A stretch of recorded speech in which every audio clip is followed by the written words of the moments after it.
Alah, RM49 je. Tapi itulah ayat yang buat ramai anak muda tersangkut hutang hari ni.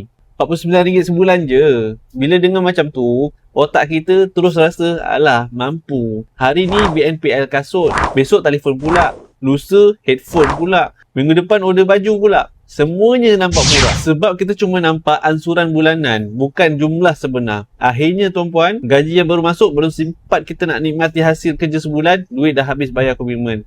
Yang lebih bahaya, bila tayar kereta pancit ataupun ibu bapa perlukan duit, baru sedar akaun tinggal RM20. Masalahnya bukan BNPL tuan-puan. Masalahnya apabila kita membeli masa depan untuk menikmati keseronokan hari ni. Sebelum tekan butang buy now tu, kita tanya diri satu soalan dulu. Kalau saya perlu bayar tunai hari ni, adakah saya masih sanggup beli?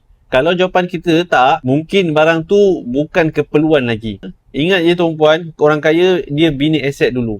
Orang yang silap urus kewangan, mereka pula bina komitmen dahulu. Follow untuk lebih banyak ilmu kewangan yang boleh selamatkan masa depan anda. Kalau nak simpan emas, boleh rujuk pimpus video saya cara bermula. Kalau tak mula sekarang, 5 tahun lagi sama je. Dan emas adalah saving.